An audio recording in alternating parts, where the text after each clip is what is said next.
প্ৰভাত আৰু মণিকাৰ বিয়া 6 মাহৰ আগতেই হৈ গৈছিল। প্ৰত্যেকজনী ছোৱালীৰ দৰেই মণিকায়েও এটা সপোন লৈ প্ৰভাতৰ ঘৰলৈ আহিছিল। মণিকা, তই ৰুটি বনাইছ নেকি? 3খন ৰুটি দেউতাৰ বাবে, 3খন ৰুটি প্ৰভাতৰ বাবে আৰু মোলৈ 2খন বনালেই হ'ল। মোৰ ভোক লগায়েই নাই আৰু তোৰ বাবে তই চাই লবি। আৰু ৰাতিপুৱাৰ ৰুটি 2খন আছিলেই নহয়, সেই 2খন ৰুটি আমি দুজনীয়েই খাই পেলাম দে। কেনেকুৱা ঘৰলৈ আহিলোঁ মই? যেতিয়াই ৰুটি বনাওঁ তেতিয়াই ৰুটি হিচাপ কৰি থাকে। মা, তোমাৰ ছোৱালী 6 মাহতেই কমজুৰি হৈ গ'ল। শাহুমা বহুত কৃপণ, যেতিয়াই তেতিয়াই কথা শুনাই থাকে। মণিকা, একো নহয় দিয়া, তোমাৰ শাহুমায়েহে কৈছে সেইবোৰ কথা গাত লৈ নাথাকিবা আৰু তোমাৰ দায়িত্বখিনি তুমি পালন কৰি যোৱা।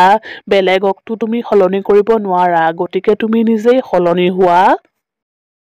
তাৰ পাছত মণিকা কামত লাগি গ'ল আৰু মণিকা, এয়া কি? অলপ আগতেতো তই চাহ বনাইছিলিহে, চচপেনটোত চাহ অলপ আছিলেই, সেইখিনি খোৱা।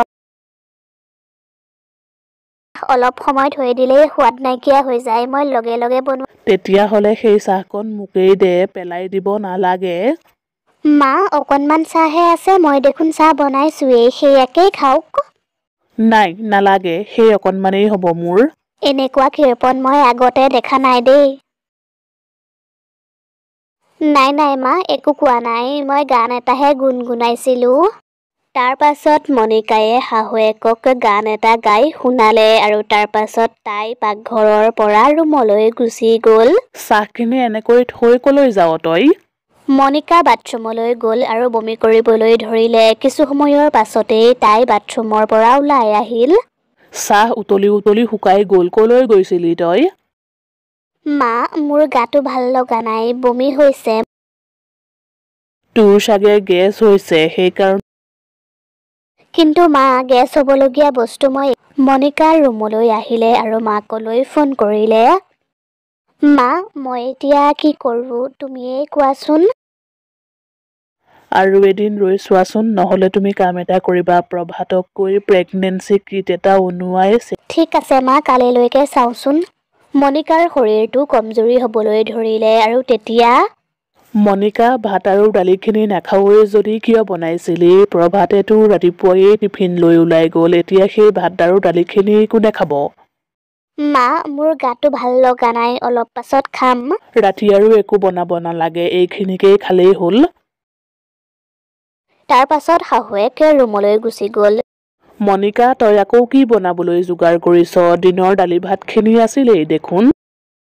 মা, মোৰ গাটো ভাল লগা নাই, সেইবাবে মগু দালিৰ খিচিৰি অকণ বনাই খাওঁ বুলি ভাবিছোঁ। 2বাৰ বমি কৰোঁতেই এয়া অৱস্থা, ইমান কমজুৰি হ'লে নহ'ব। হ'ব দে, তোলৈ অকণমান বনাবি, আমি তিনিটায়ে দিনৰ ভাতখিনিকেই খাম। বেচেৰী মণিকাৰ বহুত গা বেয়া আছিল আৰু আনফালে শাহুৱেকৰ কৃপণালী। পিছদিনা মণিকাৰ আকৌ বমি হ'ল আৰু তাই প্ৰভাতলৈ ফোন কৰিলে আৰু প্ৰভাতে প্ৰেগনেন্সি কিট এটা আনিলে আৰু মণিকায়ে চেক কৰিলে। হেৰা শুনিছা, মই মা হ'বলৈ ওলাইছোঁ। আৰে বাহ, এইটো দেখোন বহুত ভাল খবৰ। তেতিয়াই তালৈ শাহুৱেক আহিল। বোৱাৰী, কথাটো শুনি বৰ ভাল লাগিল। এতিয়াৰে পৰা তই সাঁচিবলৈ আৰম্ভ কৰ, কাৰণ তহঁত এতিয়া 2টাৰ পৰা। মা, মই এওঁৰ সৈতে ডক্তৰৰ ওচৰৰ পৰা আহোঁগৈ। তইনো তাক কিয় দিগদাৰ দিব লাগে? সি অফিচলৈ যাওক, মই তোক। প্ৰভাত অফিচলৈ গুচি গ'ল আৰু মণিকা শাহুৱেকৰ সৈতে ডক্তৰৰ ওচৰলৈ গ'ল। মই মণিকাৰ চেকআপ কৰিলোঁ, একো অসুবিধা নাই, মাত্ৰ খোৱা বোৱাৰ যত্ন ল'বা আৰু বেছিকৈ চিন্তা ভাৱনা কৰি নাথাকিবা। এই ঔষধকেইটা লিখি দিছোঁ, ঔষধকেইটা সময়মতে খাই থাকিবা। কিমান ফিজ হ'ল ডক্তৰ? 1000 টকা। কি 1000 টকা বেছি হোৱা নাইনে? ঔষধবোৰতো বেলেগকৈ কিনিবলৈ আছেই। মা, এতিয়া দি দিয়কচোন, ঘৰত গৈ শুনাব। ইয়াত ইমানবোৰ পইচা গুচি গ'ল, এতিয়া আৰু অটত বেলেগকৈ পইচা দি যাবলৈ নাই, ব'ল আমি খোজকাঢ়িয়েই যাওঁ। মই যে আহি ক'ত বন্দী হ'লোঁ। মণিকা আৰু শাহুৱেক ঘৰ পালেহি। মণিকা গৰ্ভৱতী আছিল, তাইৰ খোৱা বোৱাৰ যত্ন ল'ব লাগিছিল, কিন্তু শাহুৱেকৰ কৃপণালীৰ পৰা তাই কেনেকৈ বাচিব? মণিকা, অ' মণিকা, ক'ত আছ তই? মা, মই বাহিৰত আছোঁ, আম বেপাৰী আহিছে। তেতিয়াই তালৈ শাহুৱেক আহিল। আমৰ কেজি কিমানকৈ দিছে? 70 টকা কেজি। আপুনি 60 টকা দিব, বহনিৰ সময় যে। ইমান দাম কৈছনে তই? মাইকী মানুহ দেখি ঠগিবলৈ আহিছ আৰু আমবোৰো ইমান সতেজ নহয়। কিন্তু মা, মোৰ আম খাবলৈ বৰ মন গৈছে।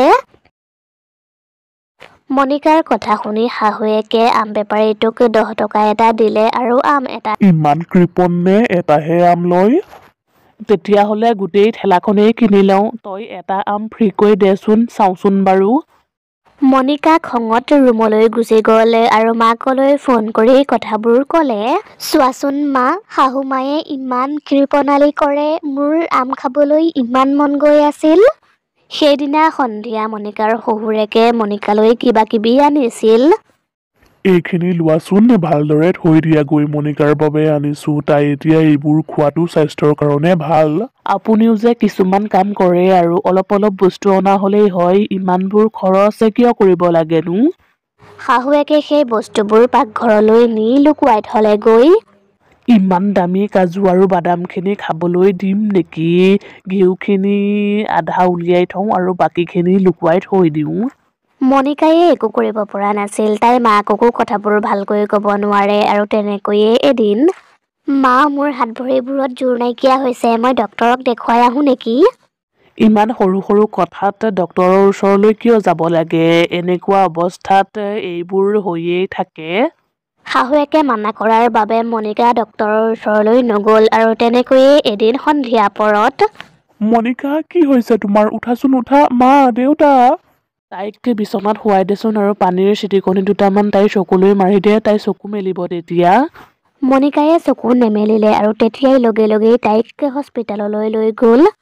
আপোনালোকে এয়া মনিকাৰ কি অৱস্থা কৰি থৈছে? 15 দিনৰ আগতেই তাইৰ চেকআপ আছিল। চেকআপলৈও তাইক নানিলে আৰু আপোনালোকৰ অসাৱধানতাৰ বাবে তাইৰ বিপদ হ'লহেঁতেন, আপোনালোকে জানেনে?